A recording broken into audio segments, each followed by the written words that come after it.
Effect podcast. We're so glad to have you here. This is Kevin Beasley and my big buddy Glenn Buckshot Buckley.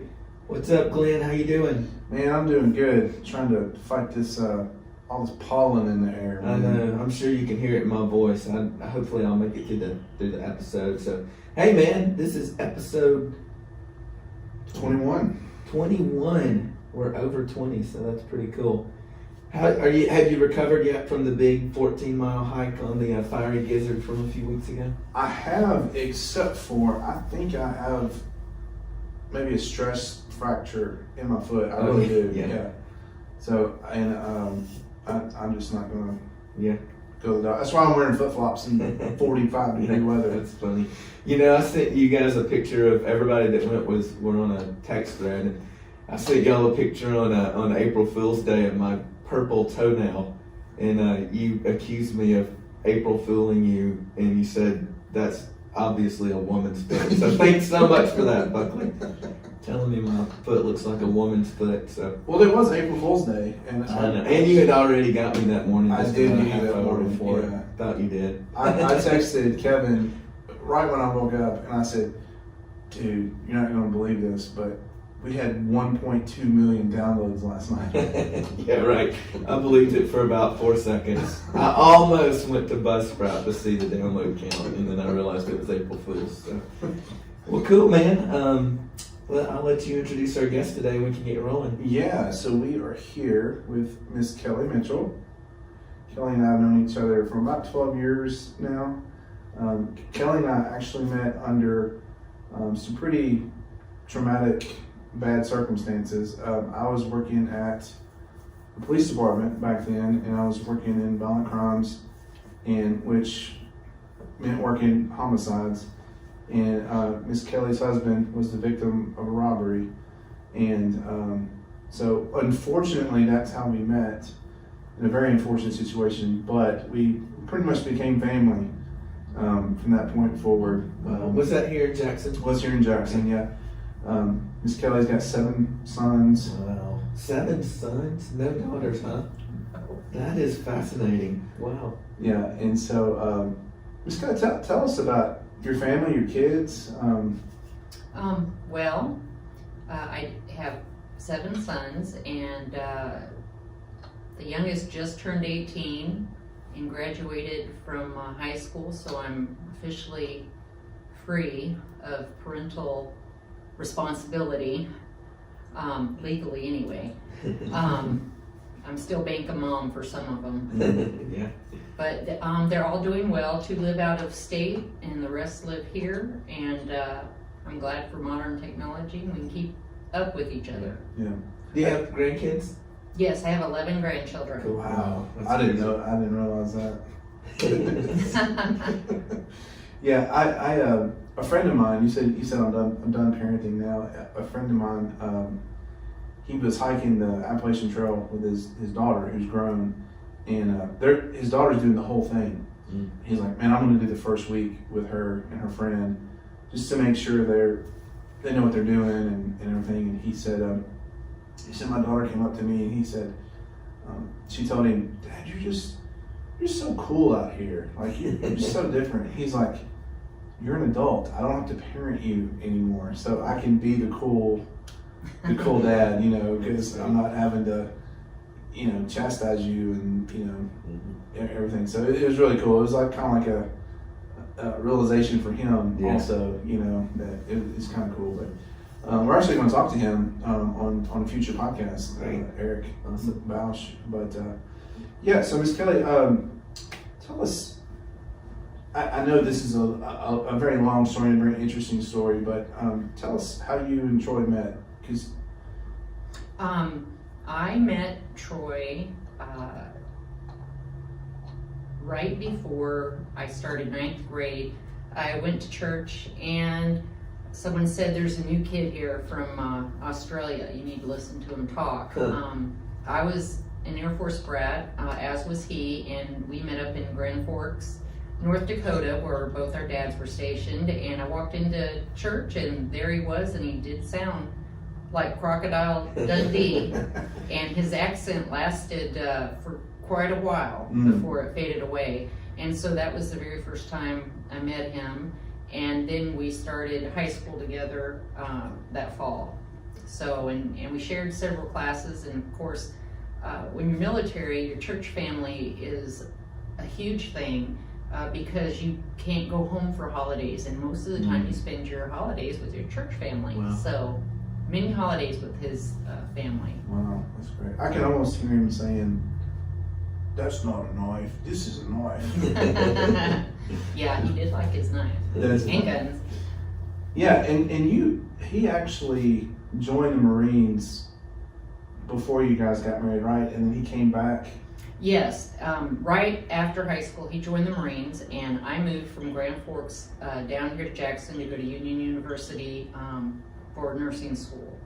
So we kept up communication with letters while he was in boot camp, and then when he got his first duty station at Camp Pendleton, and he decided to come to Tennessee for Thanksgiving, and the first chance he had gotten, I was still in school, and you know, he'd changed quite a bit.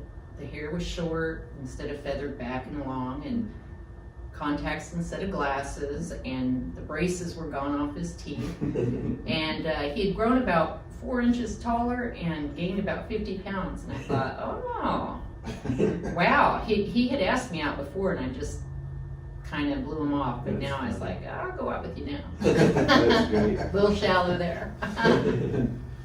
That's great. And you guys were married how long?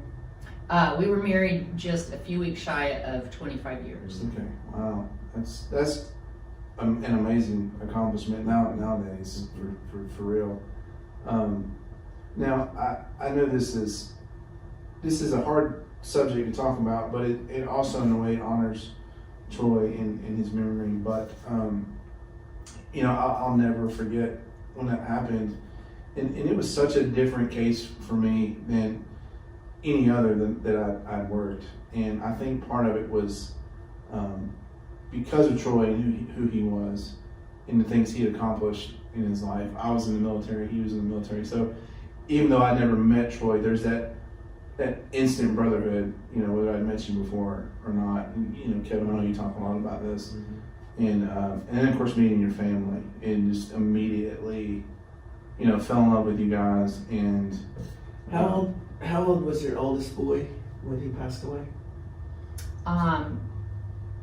He was 26. Okay. What about the youngest? He was 5. 5. Okay. Wow. Yeah, and you got something, Kevin, you don't know about Troy was, I mean, he was somebody that's still talked about in the Marine Corps today. You know, he was instrumental. He and another guy, correct me if I'm wrong, Miss Kelly, but he and another guy were instrumental in getting the MOS, the military job, Force Recon, to be an actual thing in the Marine Corps. So, and also, correct me if I'm wrong, I'm trying to recall all of this, but Troy was at the Pentagon on 9/11. Yes, he was. So tell us about that. Like, what was going on in your mind when? He had gone to work. I'd gotten the boys to school, and I had met a friend, and she wanted to take me to a store called IKEA. I'd never been there, so I was excited to do that. And she called and said, you know, we better wait. You need to turn on the news and see what's going on. I turned it on, and I saw the Twin Towers, and I was like, you know, blown away by what I was seeing. And so I kept watching it, and of course I saw the second plane go into the tower. I knew then it was purposeful, and so we decided not to go to the store, and I called my mom and was talking to her, and I had just flippantly said, you know, what if some idiot decides to fly a plane into the Pentagon? And so I hung up with her, and she called me back a few minutes, and she says, Kelly, a plane went in to the Pentagon. And so immediately I tried to call Troy. This is before we had cell phones. His line was dead, and I kept trying to call and I kept trying to call. Well, at that point, all of the DC area, there was no cell service. The only way I could communicate with anybody was to chat on the computer, and she would relay messages to all my family. And I didn't realize it at the time, which I'm glad I didn't, but the plane hit his side of the Pentagon and penetrated into D-Ring, which is where his office was. His office was actually destroyed, but he had just exited the building and was outside of the building walking up a hill to go to a meeting, and he heard what he thought at the time he said was a bomb. Wow. He thought it was a bomb because he had not heard about the Twin Towers yet. And so he finally, after 6 hours, there was a gardener's shack that actually had like a landline that worked, and he called to let me know that he was okay. And you know, I thought that would probably be my worst day ever. It didn't end up to be that way, but we had cell phones like the next day. It's amazing when you're telling those stories. Like, I can just in my mind go back to that moment, you know, which I didn't have anybody that was connected, but it's amazing how that burned into our consciousness, you know, our emotions. I remember the feelings, not just the events and where I was, but the actual feelings and what was going on in my head. So I was living in Denver, actually teaching classes that day in Colorado Springs, and I can remember every emotion I had throughout that day. It's amazing. I was in basic training Wow. Fort Benning, Georgia, and we were in land nav class, and our CO came in and just walked right into class, interrupted, you know, and just all he did was reach out and turn the TV on. And my CO is former Delta Force, so you can imagine, like, he's ready to hop on a plane right now and go to Afghanistan. But me being in basic training and having already been away from my family for so long, I'm like, oh my God, I don't want to go. I want to, you know, I want to see my family one more time, you know, before I go to Afghanistan. So like what you just said, like there was that feeling of, man, somebody's fixing to pay for what just happened, and then there's that, man, I'm scared. Yeah. If anybody tells you they're not scared, they're lying to you. They're either lying to you or they're crazy. Yeah. So, but you had that on a whole nother level because you had.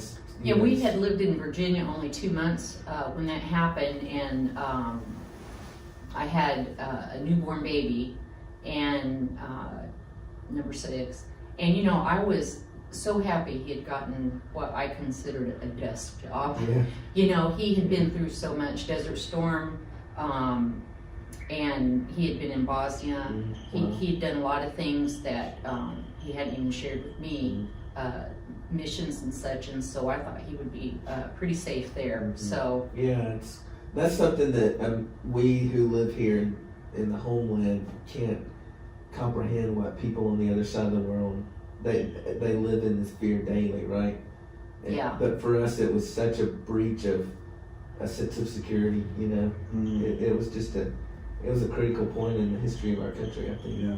Well, you know, we talk about, we started this podcast to talk about how people live a life of service and how that impacts the kingdom, the effect it has on the kingdom. And every single one of our military personnel, you know, would be perfect candidates to have on the show, because, you know, I get to where, I don't know about you, Ms. Kelly, but I can't even watch movies like Black Hawk Down anymore, or Lone Survivor, or 13 Hours. I can't even watch those movies. The ones that are, especially the ones that are based on true events. right. It's so hard for me to watch those. And then when I am watching them, and I'm watching them with somebody who's never been either married to a service member or been a service member, it's like they're watching it like they're watching, you know, the new Batman movie. And I get that. I understand why that is. But at the same time, they don't get Right. where we're you know, veterans coming from. And so, but point I was getting at there was, you know, veterans and the effect they have on the kingdom, whether they know it or not, whether their mission is to have an effect on the kingdom or just serve their country. they're ultimately having an effect on the kingdom. And it's kind of what we asked Miss Kelly to come on today about, was all of the amazing things that Troy did. Father to 7 boys, husband, all the accomplishments he did in the Marine Corps, all the battles he fought, all the missions he went on. Man, you want to talk about when Troy was at his funeral?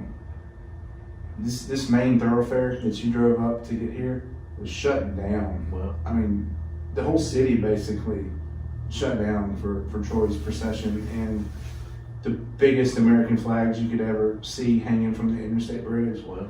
I mean, it is truly incredible. And so just a man that made an impact with his life, and also made an impact with his death. And now, even still, today, having an impact, because, and I'll let Miss Kelly tell this, but Troy was an organ donor. And so Miss Kelly's actually got to meet a few of the folks that Troy's organs went to. And so how many organs did he ultimately donate? He donated 6 organs to 5 different men. Wow. And how many of those did you get to meet? 2. 2. Yes. Okay. And you want to share their stories? Kind of how? Okay. There are some protocols for organ donation. The first year, you cannot have any contact at all between donor family and donor and organ recipient. It's to protect both sides, because sometimes transplants don't go well. Mm-hmm.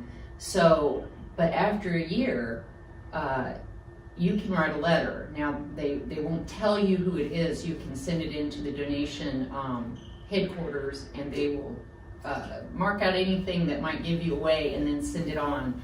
And I received a letter after a year. And I remember up in the hospital when we had made the decision, he was going to donate his organs. I was praying that God would let me meet at least one, and if it could be the heart recipient, that would be awesome, because Troy's heart was so big and so good. And the very first letter I got was from a man named Ronnie J., and he was Troy's heart recipient. He was the oldest of the 5 men. I was given generalities about each person that benefited from this. He was 61 at the time, and he was on death's doorstep. He was in the hospital. He did not have much longer to live when they called him and told him he had a heart ready for him. And the next morning, he was sitting up on the side of his bed, feeling better than he had in years and years, because he'd battled heart disease for so many years. And so he, in the letter, thanked me for the gift of life. He let me know he was working out 3 to 4 times a week and going to the gym, and he was back at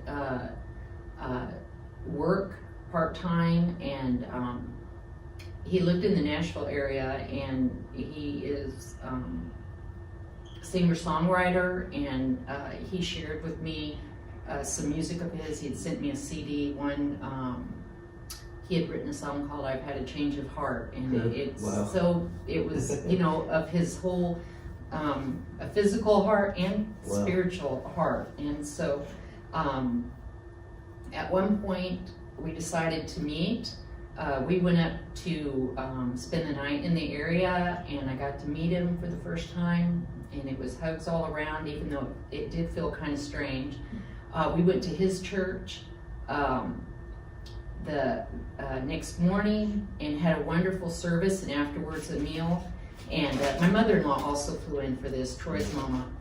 And he took us aside privately and asked us, he didn't want it to be awkward for us, but he asked us if we wanted to hear Troy's heart, and he allowed his mother, Troy's mom, and myself to put our heads on his chest and hear Troy's heart beating. And so that was a precious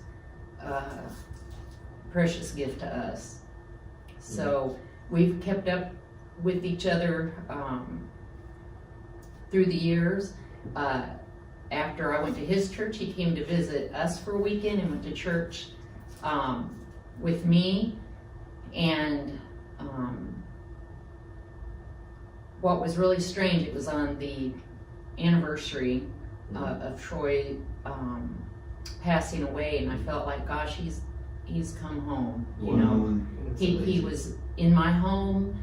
We went to visit Troy's gravesite, and he went to church with me, and I just thought it was just, the circle had been completed. So the second man, I did not, this 1 year after I met Ronnie, I decided to write a letter to each of the recipients except for Ronnie, and just told them that I wish them well. I hope they were doing wonderfully, cherish every moment that they have with their family, take lots of pictures. And I happened to sign it Semper Fi, because that's the Marine Corps logo for Always Faithful. And didn't, have my names. Everything was kind of generalities.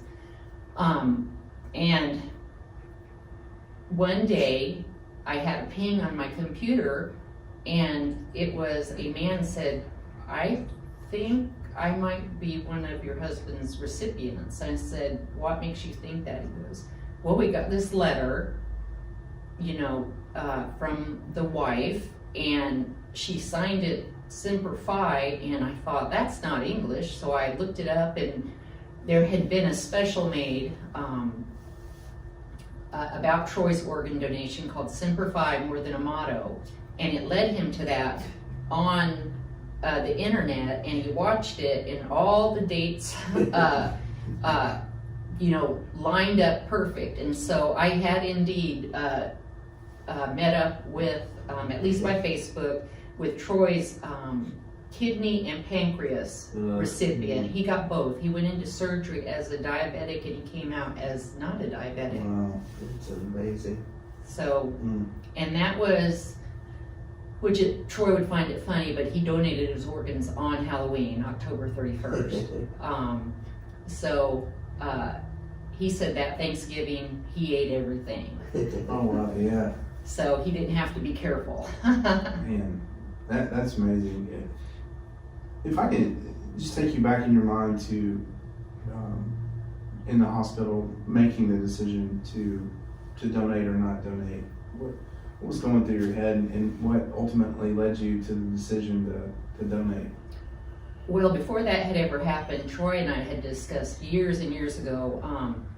I was a nurse, and also as a Christian, I believe that we should give when we can, and we have just always, from teenagers, have had the organ donation checked off on our driver's license. That was a no-brainer to us. And so when I was sitting in the hospital room and two ladies came in and asked to talk to me, I thought, I bet I know what they're gonna say.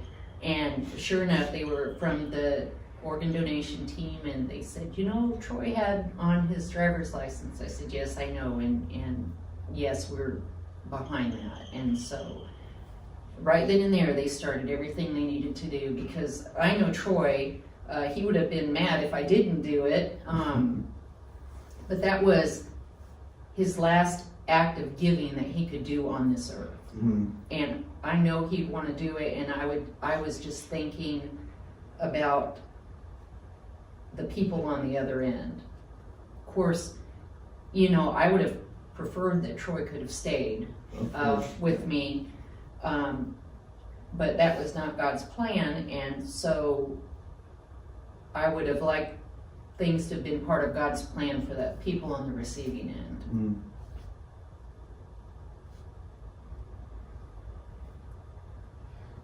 I don't know if this is comfortable or not, but she said at one point, I thought that was going to be the hardest thing I've ever been through, but it wasn't. Would it be okay to go into the circumstances of what happened, or? After Troy retired from the Marine Corps in 2005, he moved here. All my family lived here, and he became a locksmith. And I thought that was a really strange occupation after being in the Marine Corps, because I'm thinking he needs some. Not just in the Marine Corps, Yeah. but Special Forces Yeah. in the Marine Corps. And I was thinking, that is strange, because I used to watch Mama's Family, and Benton Harper was a locksmith. And that was my idea of a locksmith. That's But great. Troy was into forensic locksmithing, and he helped with investigations into fraud and all that. Now So wait a minute. How does that work? At forensic locksmith? if like a car is broken into, or something has been done with the lock, they can tell, like, Oh, was this, interesting. is this person telling the truth that their car was broken into? Or, Wow. yeah, and so he was in that. He did do the other things too, unlock people that Yeah, locked their right. keys in the car, or a dog did it, or Side whatever. benefit. Side But benefit. he liked that. He still had the thrill of being involved with law enforcement and different things. So he became a locksmith here in Jackson, and one day he was on a call, and it was to Guardian Courts, which he would not go there during the night. It's just not the safest part of town. But this was at 9:30 in the morning, and while he was actually working on a lady's car, a boy, a 15-year-old boy, just walked up to him and shot him in the face, and took his wallet and his phone and took off. Mm. And he did not pass away right away. If he had, he would not have been eligible for organ donation. Wow. But he did have a traumatic brain injury, and shortly after getting to the hospital, the doctor did let us know that it was a lethal injury and that he would not recover. Mm. So for organ donation, you do have to have a brain activity test. Actually, you have to have two, and there needs to be no brain activity on both of those 24 hours apart in order for you to go ahead with organ donation. But they keep your body alive with the machines. Mm-hmm. So that was the tragedy, because I still had boys at home, and it's hard raising boys. Yeah. Always so much testosterone, but I knew God was with me and He would get me through. Not that it would be easy, but I don't understand it now, but someday I will, Mhm. and I'll see the pieces of the puzzle that are missing now, and I can't wait to see that someday. But yeah, it was, my family had never been involved in anything like that. It was a trying time. We had the trials to go through. Mhm. And that's how you said you developed a relationship. Yes. Yeah, well, just immediately, you've seen the show on TV, the first 48, and the reason it's called that is after the first 48 hours of homicide, the chances of you solving it almost cuts in half. Wow. And so within that first 48 hours, I don't think I went home for 2 or 3 days, and then we got to meet Miss Kelly, and I think I can't remember who all it was, but some family at the police department, and I don't know, it was just our whole unit just looked at this case differently, and I can't really pinpoint it. I can pinpoint it for me that it was a fellow soldier, but our whole unit just really worked like crazy, and then we had some great people in the community that came forward with information, and it was just at the end of the day, we ended up charging two guys with it, and what Ms. Clay's talking about, they try them separately, so that's 2 trials to have to go through, and trials almost as hard as one of the hardest parts of it, because you never know what a jury's going to do, and And I think these were two first-degree murder cases, and so the penalties, there's only two possible sentences. I'm sorry, there's three. There's life with parole, life without, or the death penalty.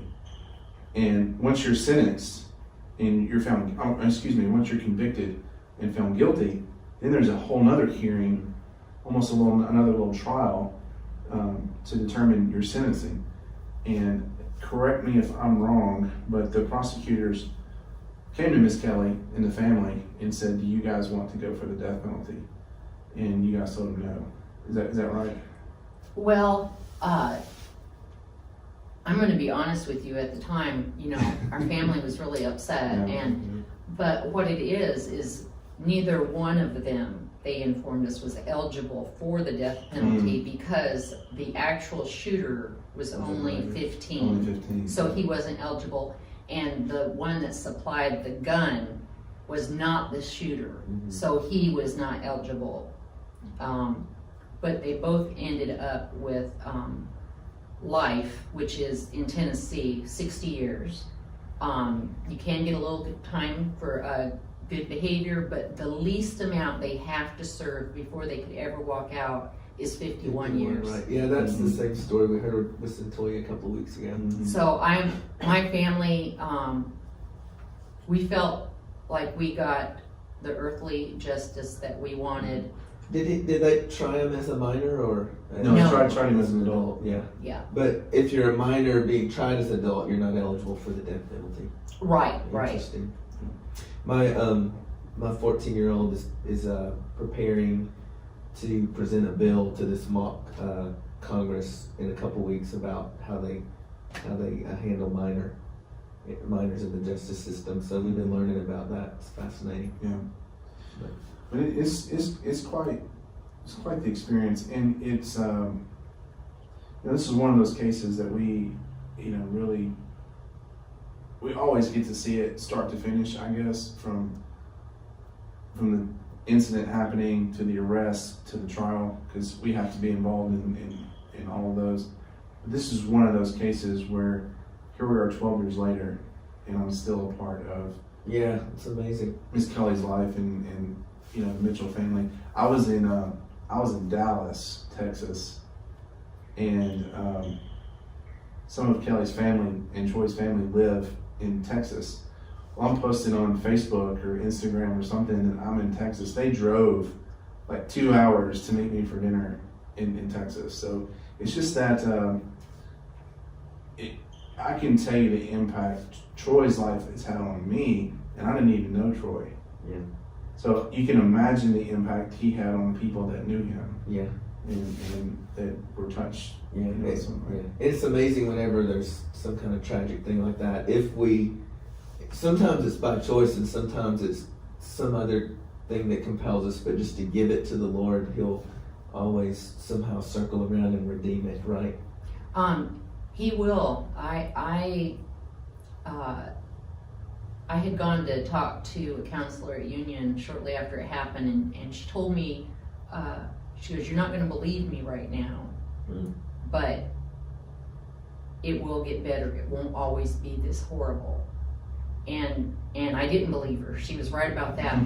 But it has gotten better. The first time I laughed, I shocked myself, that I could actually laugh again. Right. God has been so good to us. He has just blessed our family.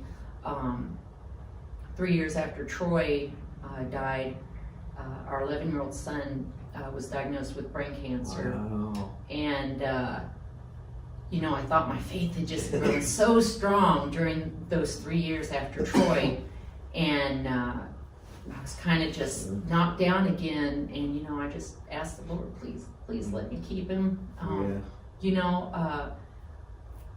And in His mercy and His will, today he's going to college. Wow. He's been cancer-free. That's amazing. And he's in finance, of all things, using numbers. And there have been trials throughout these last 12 years. Some of them were pretty tough for my boys. They have suffered greatly with the loss of their dad. And some find it harder to see the grace in all of it than others. And I just keep praying for them because I look to see how my family and my friends supported us, the community supported us, the police department was there working so hard for us. Strangers, I just, I had people come out of the woodwork telling me about things that Troy had done for them, either Marine Corps wise or locksmith wise. And I loved hearing all the stories I never knew about, just his everyday life. One of the funny ones is after everything kind of settled down, Troy was always telling me how he used to, he did like Catfish Galley, which was right next to his shop. And, but every day I made lunches. It wasn't my favorite chore to do, but some days he'd come home and I said, oh, you didn't even have time to eat your lunch. And he'd shrug his shoulders or something. And so after he had passed away, we decided, we were going to go eat there in his honor. And we walk in there and the owner's like, oh, yeah, Mr. Troy came in every Tuesday with his friends to eat. I said, really? I said, I didn't know that. And he said, that's his table right there always. It's like, he never mentioned that he went to lunch all the time. Truth always comes out. So we had to laugh. So, but yeah, God has been really good. There are still some bad days. Yeah, the anniversary, holidays. But I know I'll see him again. Yeah. And that gives me great comfort. Yeah. Sorry. Buckley, back when I first started going to the bush in Alaska, that I'd already been up several times to do other projects on the road system. But the first time I went to the bush, there was a family. It was a bush pilot and his wife and 3 daughters, and then he had 2 children. And before, as I flew into Anchorage, I met with someone on the road system before we flew out to the bush, and they told me the story of Jeremy. Jeremy's the dad's name, and he had more. At the time, he had more hours in a bush plane than anyone else in the state of Alaska for his age range, and so he was he's one of the best bush pilots in Alaska, and he took his 3 daughters and his wife into Anchorage for a doctor's appointment in the middle of the winter. And when they were coming back, they got into a whiteout situation, and he thought that he was good enough to not change the instrumentation, and he ended up hitting the lake, which was frozen, and his wife somehow ended up out of the plane, and the other 4 were in the plane.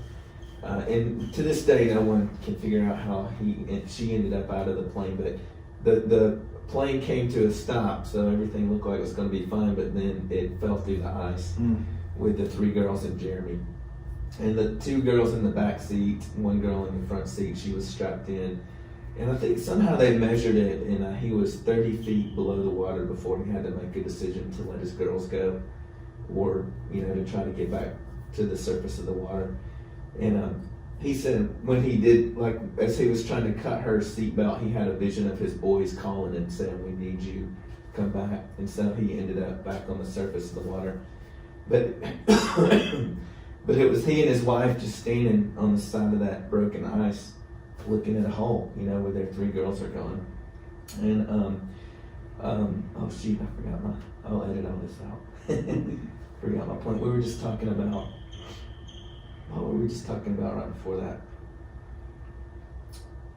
I said I was going to see Oh, Troy again. Oh, yeah, right, okay. And what I realized when I heard that story was those people, and things like that happen every single year in the bush. Somebody's going to die this year during the wintertime off the road system because you don't have quick access to medical care and things like that. And it's whenever that happens, there's just a totally different perspective about death there, because next year it could be me, or next year it could be my wife, or next year it could be my child, And somehow they have this much broader, bigger perspective that, like you just said, that this is not the end, right?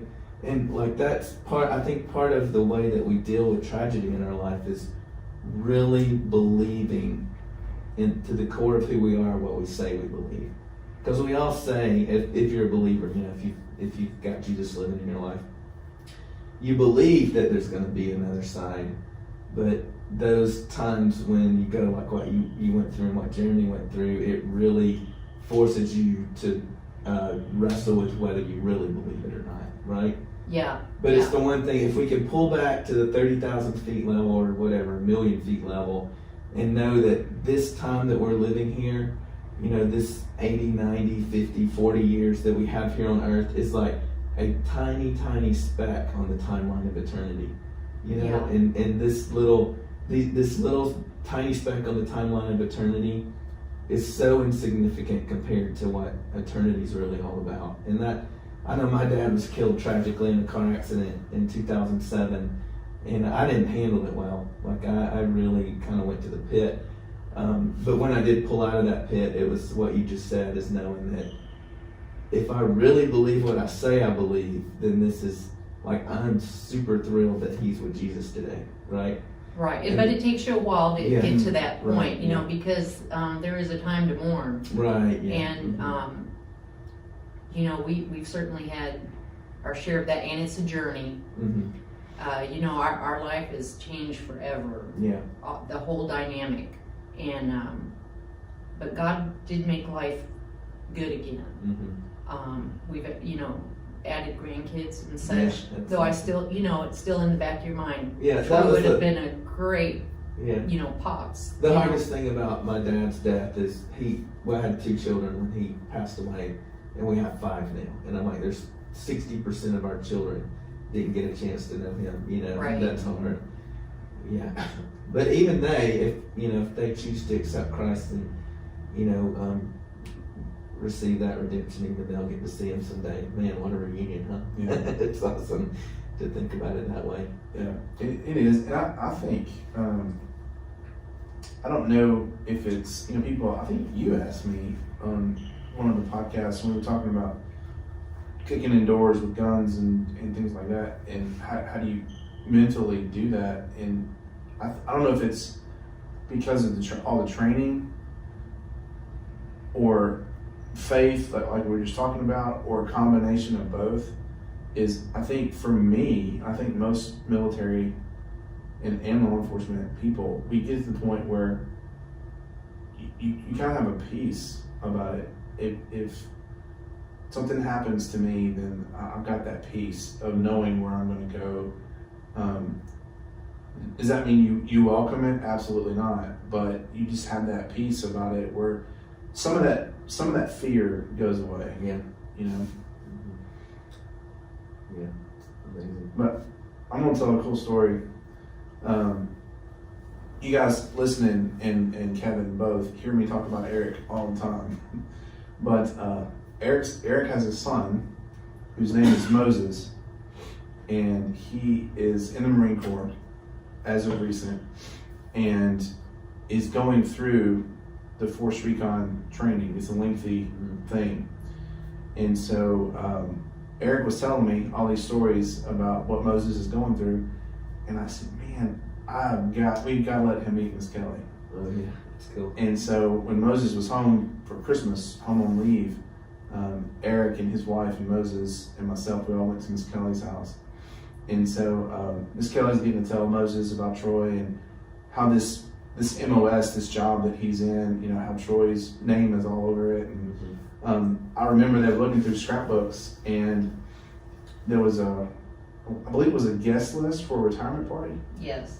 And Moses is seeing the names and signatures of people that are his instructors. Wow.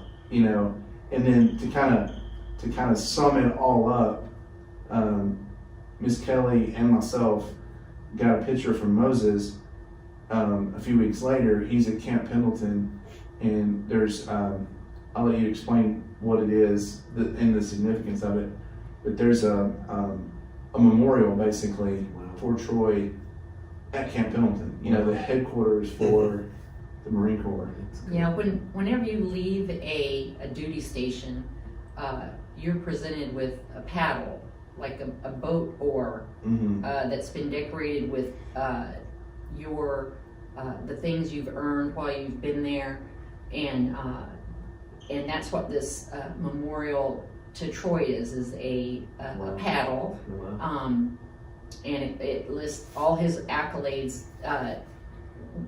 by medals and such as that, and then like maybe a brass plate. But Moses sent me the picture where he's standing right next to it. I told him it was there, and he went and found it, and so he sent me a quick pic of that, and so I was really happy to get that. That's awesome. Yeah. So it's just so cool. Miss Kelly gave Moses a challenge coin that day, and it's just so, to me, it's so cool to see Troy's life and his legacy still having an effect on future generations, future Marines. Both physically, with the organ donation. Yes, with the organ donation. Yeah, and but also just his leadership and what he left behind. Yeah. Awesome. Well, I heard Miss Kelly saying when she's telling the story about Roy. Is it Roy J? Ronnie J that received Troy's heart. She said that he had some type of transformation spiritually as well. So he was a believer beforehand, right? But after he got his new heart, it was just a huge impact on his life, and so he was able to share it in a song. Wow. So and that makes me happy to listen to his music. So I hope maybe someday I could maybe meet the other three. 4 of Troy's organs went to people in Tennessee, and 1 in North Carolina. They happened to be all men, but it was only because they match you with who you are most genetically alike to give you the best opportunity to do well with it. And so one of them, just the general description is he's an oncologist in Memphis. So it's like, what's he doing that he might be saving people? There's other people being saved because this doctor got a new organ. Another one was a single dad. And so, his child was able to keep him, right. And if the child was very young, even greater, So I would highly encourage everybody to really consider the ultimate gift. It is Organ Donation Awareness Month this month. You can let your family know what your decision is.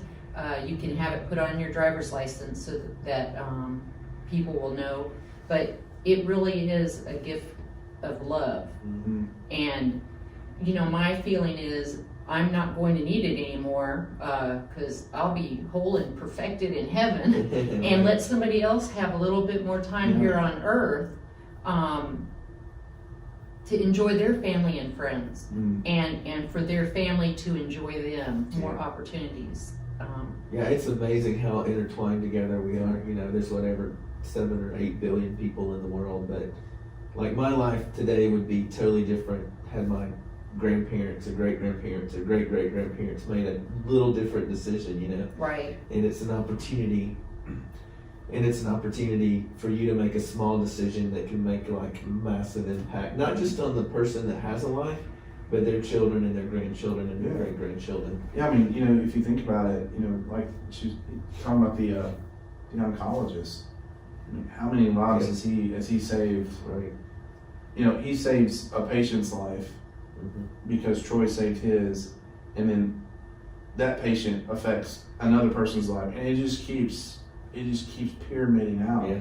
And so that's what our podcast is all about. Right. How people who live a life of service, live a life of sacrifice, how that impacts the kingdom, how it affects the kingdom. And so there's no telling, Yeah. where Troy's legacy will end. Whereas I can't wait to see someday. Yeah. It really will be amazing. Yeah. And so I know sometimes people have a hard time believing things like this, but about a week after Troy had died and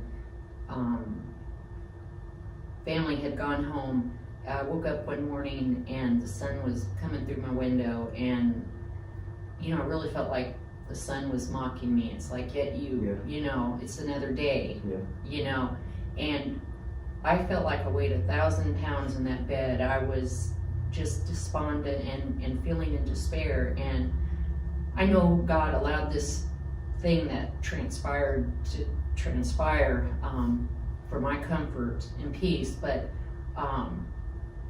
I heard Troy, not audibly, but in my mind and in my heart, but he said to me, which I was in no kind of condition to hear anything positive.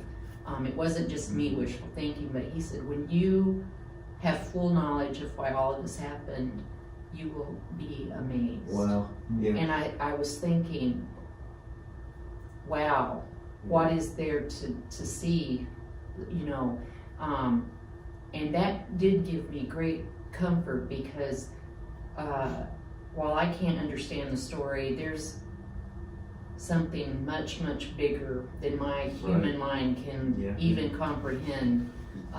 Jeremy Davis I was talking about earlier, wanted to, just kind of got to the point where he wanted to take his own life because he felt so much guilt about the plane crash. And I think it was 3 nights or so after the accident happened, he had a dream in the middle of the night of his 3 girls, and I think they were reading a poem that one of the girls had written, that kind of the point of it was, we're great, we're doing wonderful, we couldn't ask for anything better, the boys need you. And Jeremy is he's an Alaskan bush pilot. He's tough, and he's not emotional. But he woke up after that dream, and word for word he wrote down the poem that his daughter spoke to him. It's hanging on their wall in their cabin out in the bush. And so I totally affirm, that I don't understand at all how that connection can happen, but I totally affirm that God will allow us to be encouraged by supernatural things like that. Yeah. Yeah. Because that was not of me. Yeah. I couldn't have come up with that in the despair that I was in, and so I know it's going to be wonderful. I can't wait to see what all there is to see. Yeah. Well, even look right now, 12 years later, sitting in this sitting in this room on a podcast telling Troy's story. Granted, we only have about 100 downloads per week, but that's 100 people. Yeah. Just think, that's a small number in the podcast world, but if you break that down, that's 100 people that are going to hear Troy's story. And may potentially make a really small decision that'll make a massive difference for a multitude of people. It's just amazing to think about. Mm-hmm. It's really amazing to think about. It's mind-boggling. Yeah. Yes, become an organ donor. Yes, become an organ donor. I was always, growing up kind of scared of that. I always thought, well, if somebody needs my heart really, really bad, are they going to really try really, really, really hard to make me better? Or, but the older I get, the more I'm like, what you and Troy, what your mindset and heart was, I don't need it anymore. Let me help.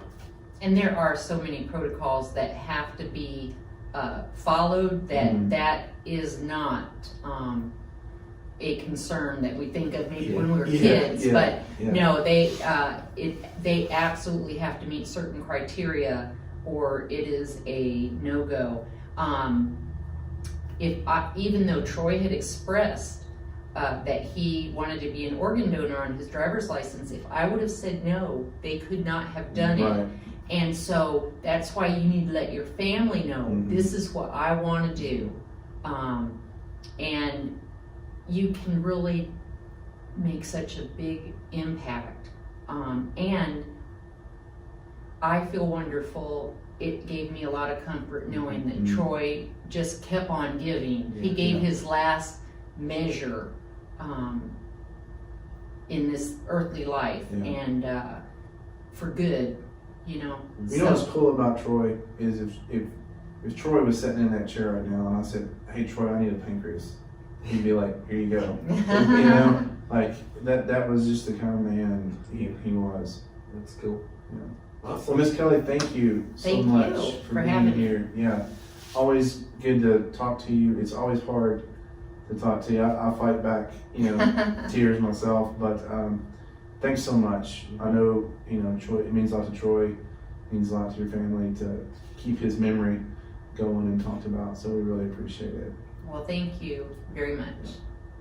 Guys, thanks for listening to the Kingdom Effect here with Glenn and Kevin and Miss Kelly. Please remember to like and share if you're watching this on Facebook, and if you're catching this on a podcast format, we are on all the major ones. Please leave us a review, give us some stars. The more that you guys like and share and things like that, the more people are able to be exposed to what we're doing here. And I think that, so thanks for listening. We'll see you next time.